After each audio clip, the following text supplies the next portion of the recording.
Hi, Lon here, and welcome to my Dark Irregular deck profile. Let's get spooky.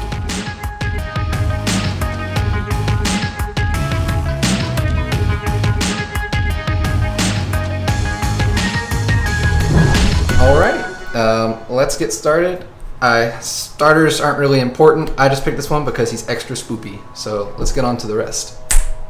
Alrighty, so these are our grade 3s. As usual, most DI players love our No Life King because he's really nutty. And now he's even better in this deck because we can control what we get in our deck and try to keep as many triggers out as possible and just be more consistent with him. Our new grade 3, really nutty, especially depending on your matchup. I just love how he just helps filter your deck and just makes it more streamlined. And we just got our beautiful SVR. And his auto ability is really beautiful. I just tried it out myself and it was... And for our other grade 3, we're running 2 of him because we don't need him, but he's really good. And if you're just really messing up on your numbers and it's stuck in damage, he can grab him right out of there and put him in your soul and just fix it. And he's a rear guard, so you don't have to waste being on the Vanguard. Just really beautiful. Alrighty, on to grade 2s. Now I know what you're thinking. 7, are you crazy? Here's the thing, when I was playtesting it, I barely noticed because a lot of the grade 1s act like grade 2s if you think about it. And these are the only ones you care about, other than, these are the only ones you want in front row for the most part, other than our Yellow Bolt, which I'll explain later. He just fixes everything in Soul, and this punishes your opponent when you have everything fixed in Soul. So, and I didn't see any reason to run other grade 2s in DI. And here's the grade 1s. A lot more than grade 2s by far.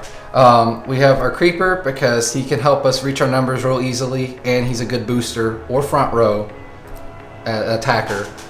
We have our Jaeger back again. Yay! We missed him from G, and now he's back again. He's a little different, but he still works really well. He can draw. I'm more interested in his guarding skill to go in Soul just to give you better numbers. And if you're not really working on your grade 3 like perfect game, he can help you draw because your deck's not thinning right, obviously, so you can take the draws. But usually he's just extra numbers, and we play him in a 4-of because of that.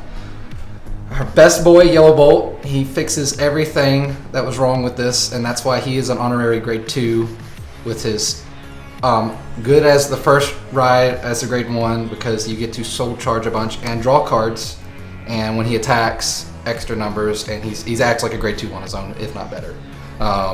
And then we have our lady here, our killer. She helps fix in the late game if you got some pieces in your damage zone or your drop zone, and she can combo with herself. If you got like 2 in soul and she's on the field and 1's in damage or drop zone, you can tap her, put in the soul, she sees us 3, you untap and you countercharge. So gives you a small countercharge engine and just helps with consistency again, just like the single rare grade 3. Alrighty, and trigger lineups, pretty normal. We just changed our criticals from the last one because this guy's beautiful, and so 8 criticals, 4 heals, and 4 draws, because we don't want to run any other draw triggers because the deck gets really thin. You don't want to thin it out anymore and draw out because we're scared of Mega Colony already. We don't want to make it even easier for them. So yeah. Well, and that was my build so far. So to talk more about DI, your preferred protect markers. Usually you want to go for protect 1. If you're against Excel, protect 2 is sometimes a better option because you keep stacking with No Life King, rewriting other grade 3, so you'll get multiple protect 2 markers. So against Excel, just intercepting is a lot better than using your cards in hand. So when you're guarding, you're not using 2 to perfect guard. It just saves you more time, saves you more damage. Against most others though, protect 1's usually best because they're going to be specializing on their Vanguard just like you. And basically, my build's very glass cannon-y. You gotta really ride the right units into the soul. It's a numbers game. You just want to hit everything smoothly. And sometimes you can get Vanguard really hard and just get multiples in hand or multiples in damage, and you gotta work extra hard. And that's why we run those grade 1s and grade 3s to fix it if we can. But otherwise, you're gonna be hurting them pretty good. So yeah, make sure you like and subscribe. Press the bell if you can. We'd really appreciate it, and we'll see you on the next one.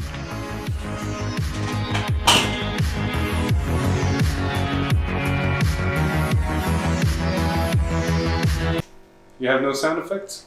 What do you mean? Something to fist. What the hell are you on about? Something to fist. Are you trying to make bloopers? Yes.